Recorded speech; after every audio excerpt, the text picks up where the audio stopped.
เอาเอาเอาไปแล้วหาเงียนบ้านี่เอาว้ายพักกับมันใส่เอ๊กบ้านี่ยังก็ไปใส่เบ็ดเนี่ยคือบ่ใส่สันโอ้ยหาหย่อนอย่างหน้ามึงไอ้บาทนี่มันหนาวซะบ่พักกับมันได้กินแล้วป่าเออเดี๋ยวไก่อยู่ใส่พองาเลี้ยงไปแล้วสิต้องไปเป็นเป็ดพันเป็ดตีงูจากเป็ดตีบ่ไก่กับไก่ตีกินบ่ได้เออเอาที่ไหนนี่ที่ได้กินว่าปลานี่หนาวติโอ้ยถ้าปองหากินซีนคนไปหาปลาหาเบ็ดมันก็ต้องลงน้ำลงไร่ตัวจานมันหนาวเอาสิหันมือนี่เข้ามาหน้าเลยเพราะว่าหาลงกันละหาลงไกลแล้วหาบ่ลงไกลกับลงเป็ดมือนี่แต่ว่าพองาให้เขาอยู่บ่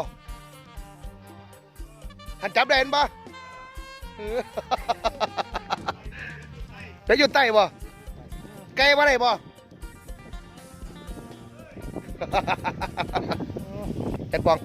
สรุปว่าเอาไก่กับเป็ดไก่ครับเอาไก่ลุยจวดไปมาดิเอา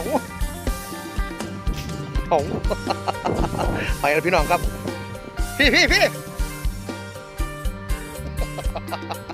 ไปเอาไ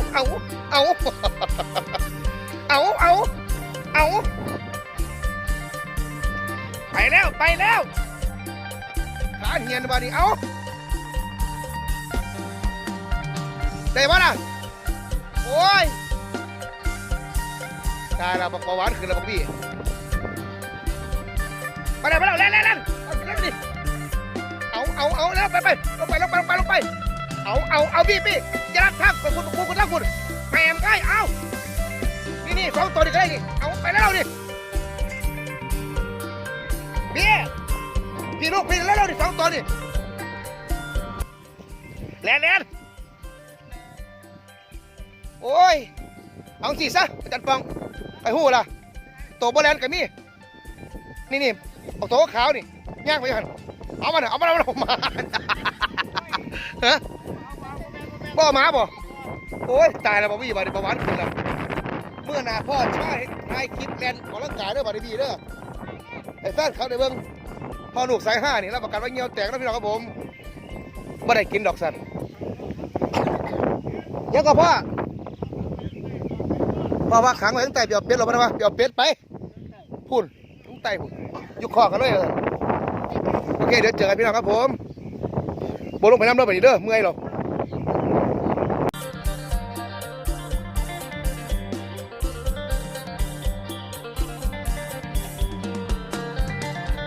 เปียงบาทนี่โอ้เอาเป็ดขี้เหี้ยนสมบูรณ์ก็ไม่มีคนถอนขนควบเรียบร้อยแล้วห่วยไปเป็นสมองกันสิเนี่ยครับพูดอะไรเฮ็ดพูดอะไรล่ะถอนขนไผ่บี้ผมเนี่ยครับพูดอะไรล่ะขั้วป่ะนี่เนี่ยบี้ให้นั่งป่ะนี่นั่งเบิ้งครับนั่งเบิ้งแหนมเอ้ยไปนั่งเบิ้งให้บ่เป็นมาเถอะสัวครับไอ้บุ๋มนี่อันนี้คือหลานชายอีกคนหนึ่งครับน้องบุ๋มสวัสดีครับน้องบุ๋มสวัสดีค่ะแจ๋วไปเฮ็ดยังเสร็จเนี่ยสรุปว่าได้ไก่ก็ได้กินเป็ดเฮ็ดยังมือในเมนูลาบเป็ดสูตรอาจารย์ปองแก้วอ้าวจบพี่น้องจั่ว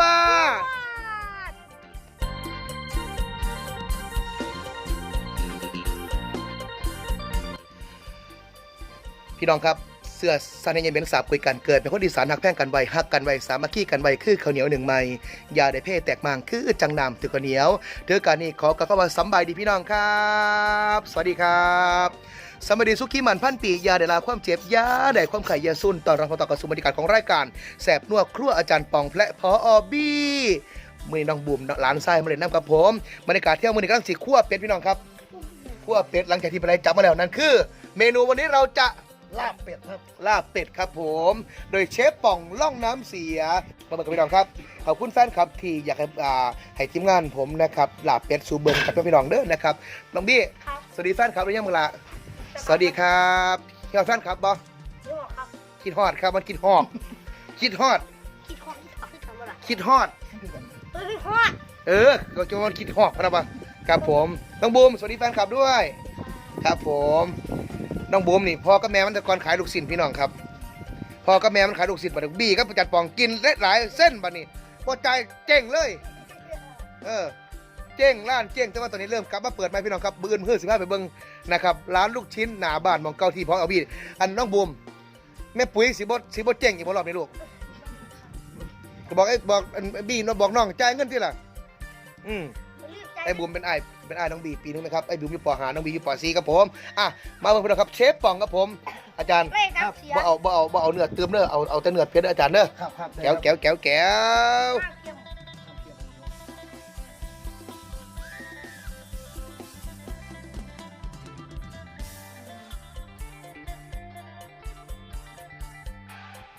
และนี่คือทีมซอยนะครับมินเมืองหล่มนะฮะสวัสดีครับวัดไม้ไหมบอกแก้ว เบิ่งพี่น้องเบิ่งครับผมจวดอุ้ยบักผิกปลูกอยู่ใต้หน้าพี่น้องครับผมให้ปลูกพี่น้องปลูกครับผม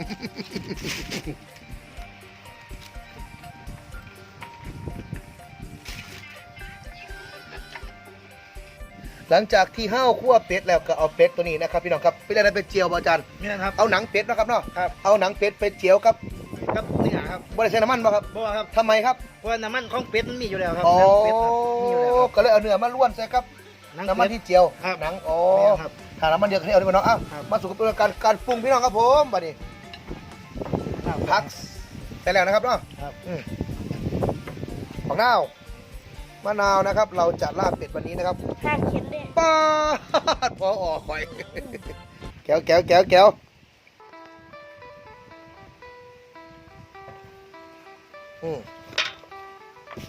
ครับผมหลังจากนี้ก็คือใส่ ครับ แต่พักพร้อมด้วยพริกซอยนะครับพี่น้องครับไม่ได้มาเผ็ดจัดจวนครับผมแก้วสูตรเชฟป่องนะครับ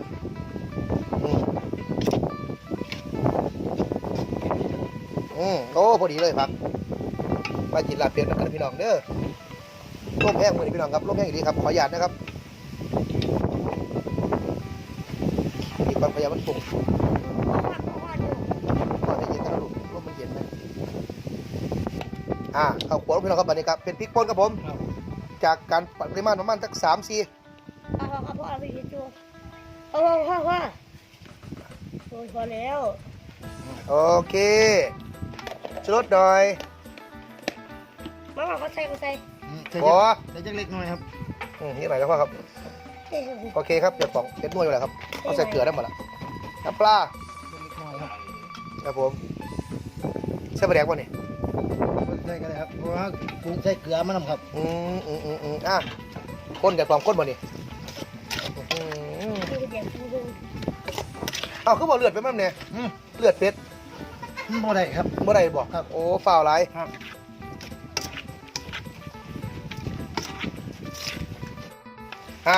เรียบร้อยพี่น้องครับข้นแล้วนะครับผมซีบังอาจารย์เจ้า เดี๋ยวชิมมะเขือเทศ โอเคป่ะ แซ่บครับ เทศดีเข้มมัน ยังไง ได้ลูก เอา บลู แจ๋วไปหาลงเดี๋ยวพังงานมากินเพื่อต้มอะไรกันต้องต้มลูก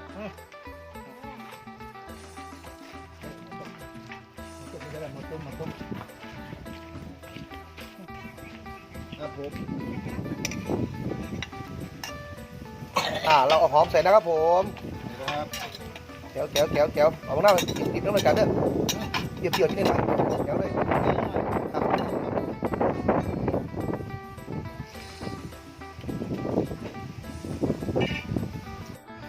เรียบร้อยพี่น้องครับบรรยากาศของผ้าเข่านะครับลาบเป็ดวันนี้นะครับมาพี่น้องมาจวดด้วยกันครับผมเอาพอรู้ดิเจ้าของเป็ดกัน แต่พอเป็นเจ้าของที่ บีชวนพี่น้องแฟนคลับมากินข้าวเร็วๆกินเร็ว ได้ชวนแฟนคลับมากินข้าวเร็ว ผมเอาแล้วครับกินของแล้วครับ ลาบเป็ดครับ ลาบก็เกาะ ลาบหมูเหมือนกัน ลาบหยังอะ ลาบปอ ที่หยังปอ โอ้ปอเป็ด ป เขาว่าเป็ดกับเป็ดเราปล่อยหมดแล้วล่ะ มองเป็นอะไรนะ แจ๋วบรรยากาศนะครับพริกบุฟเฟ่ต์ดอกบี้นี่ เข้มบ่ล่ะ เค็ม มึงจะลองจิ้มมันก็มีเด้อแล้วเอาพี่บดเพชร บรรยากาศ นะนี่ค่อยคำหนึ่ง เฮ้ยฮอซิมึงบอกแซ่บบุนี่แซ่บบ่ ว้าเดี๋ยว ยังไงผม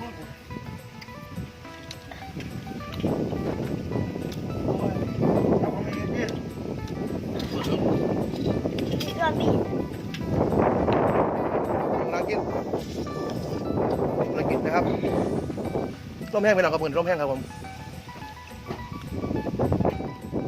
น้ำพัก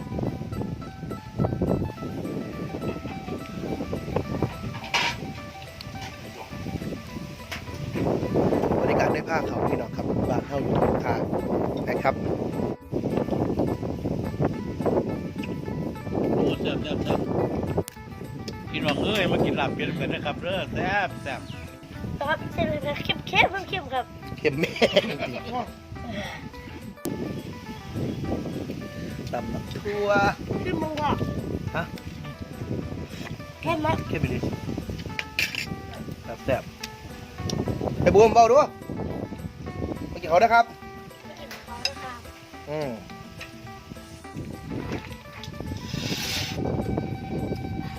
เสียงสดน่ะไม่เบียร์ไหมดูล่ะเขาดังเพิ่งนะแม่แซ่บหลายพี่น้องครับสุดยอดเลยนะครับแซ่บว่าน้องเบี้ยคักขอบคุณพี่น้องพงไปที่ติดตามด้วยครับเด้อกับเมนูวันนี้ลาบเป็ดไต่หน้าพญางาครับผมนี่แขวลูก เชื่ออะไรพ่อเพื่อผู้สาวมาหาจะล็อกคนลงบ่ได้บ่ล่ะ บีส่วนพญางาดูพาพ่อบีพาไปเที่ยวเขาเราเกี่ยวแน่พาไปสีบ้านนี่โอ้ยบอยบรรยากาศความแสบความนัวครับผมขอบคุณพี่น้องผู้ไปที่ติดตามรับชมคลิปนะครับเด้อหักแท่งแบงปั่นทุกท่านครับผมบีพอเมื่อกันเนอะพอมีภารกิจต้องไปขึ้นเวทีต่อครับผมอ่ะจัดฟอกยิ้มไป จิ้มนะครับ ไปเดินทางเข้าขันยิ้มมากระไดจดเมื่อได้พอเด้อเมื่อเราไปเป็ดนั่นยังอีกบ่ นั่ง หลายบ่ หลาย จับตัว เตรียม มา ตัว ดูอะไรเนี่ยมันมาบอกเบิด ยี่มาเลยเป็ดพอเบิดปะมา5 โลกแล้วมื้อนี้ทีมงานนะครับผมจวดพี่น้องจวดอาบี้เอาละมาจับพี่น้องมาเท่าขอบคุณทุกการติดตามครับผมมีอย่างเพชรดิขอบคุณพี่น้องแฟนคลับครับพอกันไม่เมื่อนา รักดีขั้นปีครับ ครับผมยินดีสมัยของคุณนายสมัยพี่น้องครับสวัสดีครับสวัสดีครับ